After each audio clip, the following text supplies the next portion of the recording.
నుంచి 7వ అధ్యాయం 1 నుంచి చూసినట్లయితే, మీరు తీర్పు తీర్చొద్దు, మీ కంటిలో దూలం ఉంచుకొని ఎదుటి వాళ్ళ కంటిలో నలుసు వెదకటం అని చెప్పుకుంటూ వచ్చి పరిశుద్ధాత్మ దేవుడు మరి అన్నాడు యేసుక్రీస్తు గారు అక్కడ ఉన్న వాళ్ళు చెప్పిన మాట ఏంటంటే అడుగుడు.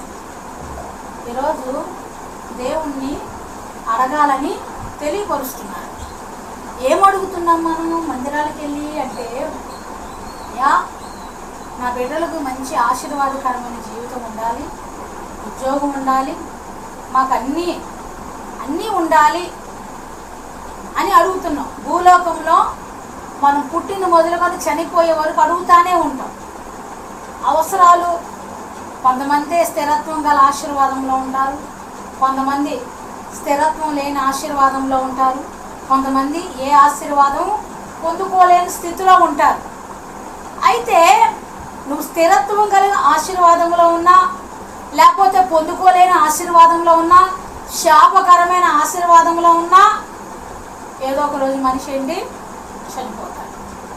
నేను 10,000 కోట్లు సంపాదించాను, నేను కలకాలం ఇక్కడ బతుకుతాను కాబట్టి నీ ఆస్తి అంతా నేను అనుభవిస్తాను అనటానికి వీల్లేదు.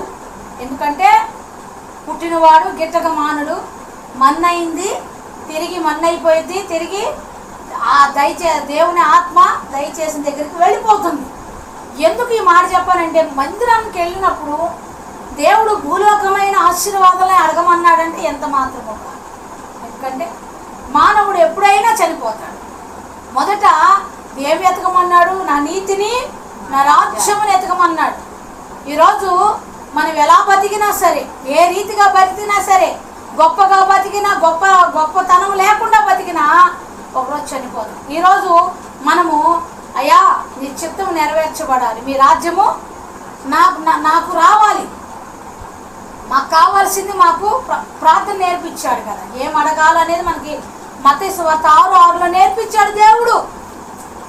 ఏం అడగాలి మనము? అయ్యా ఏదో ఒక రోజు మేము విడిచి వెళ్ళేవారమే, రేపు కనుక మేము అక్కడ కనుక ఉండాలి అంటే ముందు నా కుటుంబానికి ఏం కావాలి? రక్షణ కావాలి. నాకేం కావాలి? రక్షణ కావాలి. నా బిడ్డలకి ఏం కావాలి? రక్షణ కావాలి. ఇక్కడ ఉన్న ప్రతి ఒక్కరికి ఏం కావాలి? రక్షణ కావాలి. అదే మాట దావీదు మహారాజు కీర్తనలు 27:4లో ఏమడిగాడో చూడండి.